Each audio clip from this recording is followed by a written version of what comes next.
letaknya ada di rongga abdomen, tapi di balik atau di belakang peritoneum. Jadi ginjal itu tidak bersatu ya dengan organ-organ sistem pencernaan, dibatasi dengan peritoneum.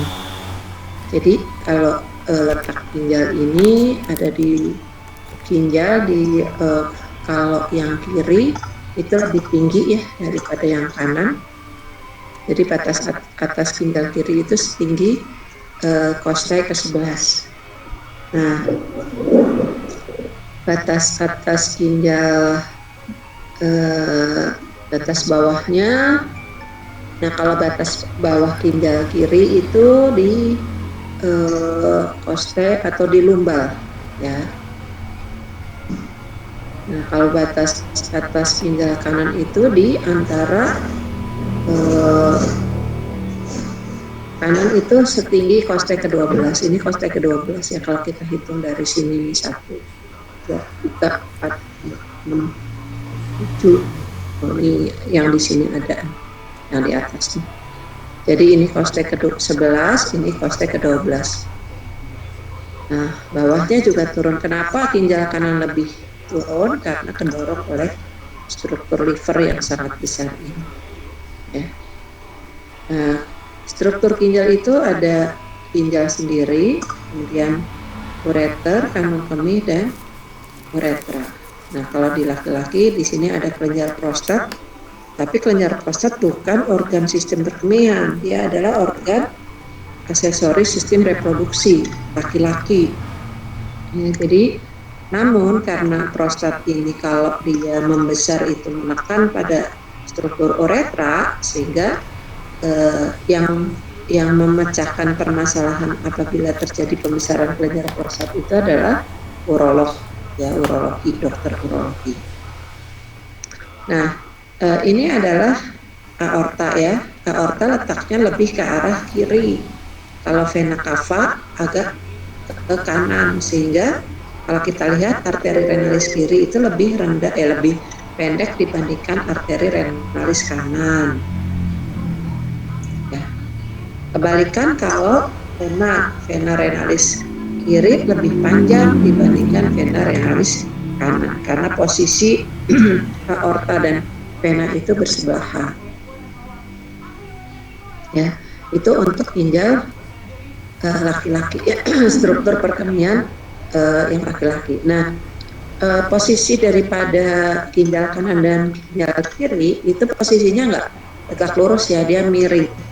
Jadi kutub atasnya lebih dekat jaraknya ya. Kutub atas itu jaraknya 7 cm, kutub bawah itu sekitar 11 cm. Ya. Nah, ginjal itu ini ya, kalau diukur itu kira-kira sekepalan tangan orang tersebut ya, dengan panjang sekitar 11 sampai 13 cm, lebarnya 5 sampai 7 dan tebalnya 2,5 sampai 3 cm. Dan dia mempunyai peran untuk memfiltrasi daripada seluruh darah yang mengalir ke ginjal secara terus-menerus selama orang tersebut hidup. Nah, itu ginjal saluran kemih pada laki-laki. Kita coba lihat yang perempuan. Sama strukturnya, hanya kalau bedanya dengan yang perempuan, kalau tadi di laki-laki ada kelenjar prostat di dekat kandung kemih. Nah, kalau pada perempuan di situ ada uterus ya, di dekat kandung kemih itu ada uterus. Nah, arteri uterina ini dari arteri iliaka ya, sini arteri iliaka, cabang dari aorta abdominalis, kemudian bercabang lagi ke arteri uterina. Nah, arteri uterina itu akan bersilangan dengan ureter. Ya. Kalau pada laki-laki tidak, kalau pada perempuan karena ada uterus maka arteri uterina akan bersilangan dengan ureter, sehingga pada saat akan melakukan tindakan pembedahan misalkan pada ureter atau pada uterus, hati-hati karena bentuk ureter dengan bentuk arteri uterina itu mirip sekali. itu yang harus diperhatikan oleh dokter bedah tentunya, bukan oleh kita. Tapi kita hanya sekedar tahu. Nah, kita coba itu tadi adalah makroskopis ginjal ya, atau ginjal kalau dilihat kasat mata. Sekarang kita harus belajar mikroskopis ginjal. Nah, inilah kita lihat mikroskopis ginjal. Jadi ginjal ada bagian korteks, yang bagian luar, ya, bagian luar adalah korteks dan bagian medula. Bagian korteks itu terdiri dari glomerulus, sehingga kalau dilihat secara kasat mata atau dilihat secara besar, kira-kira bentuknya titik-titik, ya. Glomerulus itu jadi bentuknya titik-titik. Sementara kalau medula kan ada banyak daripada tubulus-tubulus ginjal, sehingga kalau kita lihat adalah bentuknya garis-garis, ya. Jadi kalau bagian yang garis-garis itu adalah bagian medula, yang bagian titik-titik itu bagian korteks.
Arteri renalis kanan maupun kiri, ya.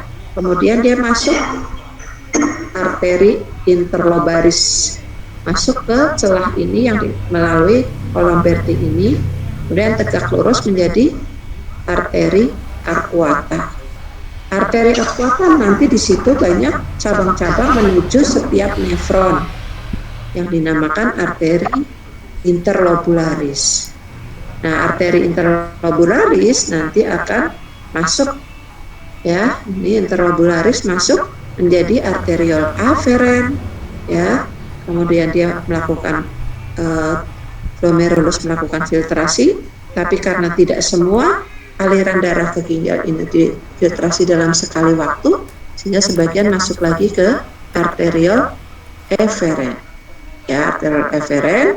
Kemudian dia menyelimuti daripada tubulus ginjal, atau dikatakan sebagai kapiler peritubuler.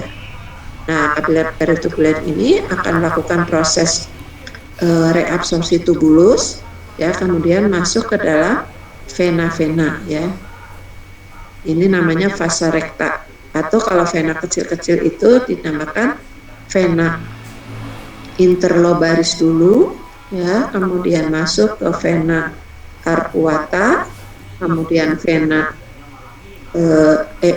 interlobularis, ya, vena interlobularis, dan vena arcuata, kemudian vena interlobaris, baru ke vena renalis. Setelah dari vena renalis masuk ke vena cava inferior. Nah, itulah sirkulasi darah yang masuk ke ginjal. Nah, nefron ini ada dua, ya, jadi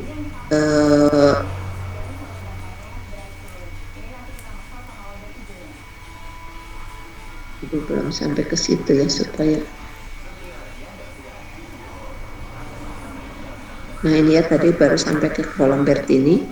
Nah, ke piramid-piramid ini yang bercorak ini akan mengumpul di papillaris Bellini. Nah, jadi semua piramid itu kan terdiri dari nefron, ya. Tubulus-tubulus ginjal itu nanti bermuara ke papillaris Bellini, dan papillaris Bellini itu akan membentuk calyx minor. Ini calyx minor, di calyx minor, calyx minor. Nah, calyx minor itu akan